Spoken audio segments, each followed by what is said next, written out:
Hi, my name is Raymond. I want to talk about how to use SBIRT. I want to start with the flow chart right here. In the very beginning, all the patients have a pre-screening form during the intake, and it looks something like this. And only if they screen positive on this, that we'll go ahead and give them an audit, a dash, or a craft, which is the audit would be for alcohol, dash would be for drug use, and craft is for adolescents. And for instance, the audit would look like this, and it's located right here on my board. And depending on what they score, if it's low, moderate, severe, we'll go ahead and give them an intervention. Now, how do we give an intervention?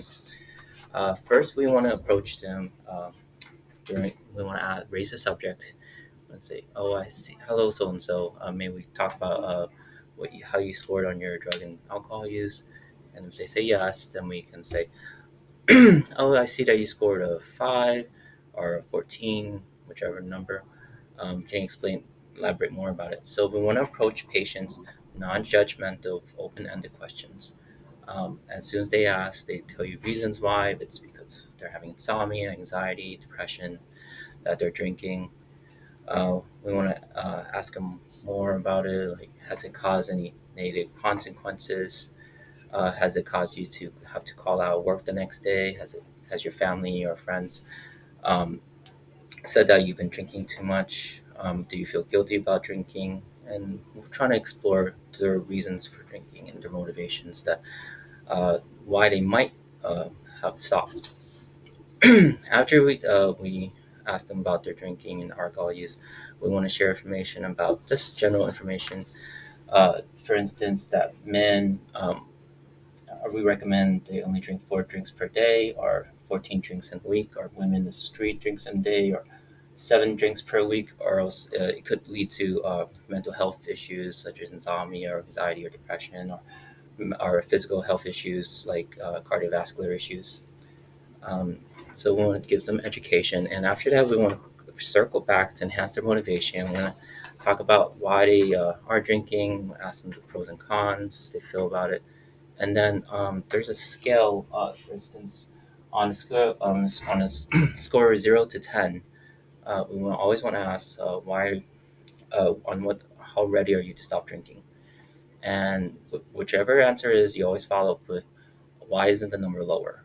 If it's 2, why isn't the number lower? And that makes them think like, why aren't I more motivated to stop drinking? And they'll give the reasons for maybe taking steps to lower their risk for drink substance use disorder.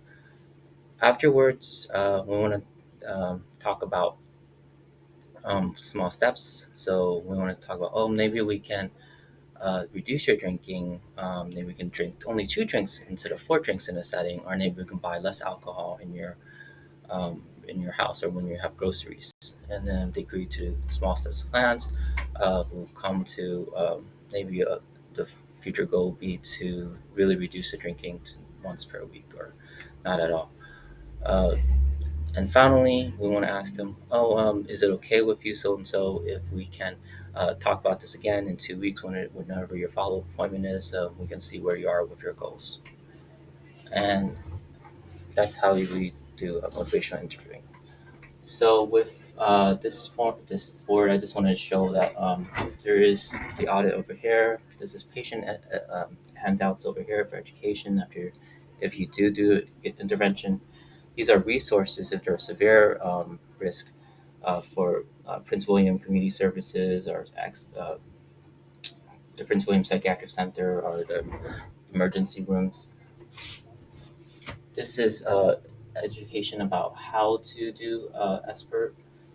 It's about basically what I just was explaining about motivation interviewing. And this is ICD codes. This is how I track um, patients who have received a motivational interviewing. How we can diagnose them. That one of the most common one is Z13.9, accounting for screening for unspecified.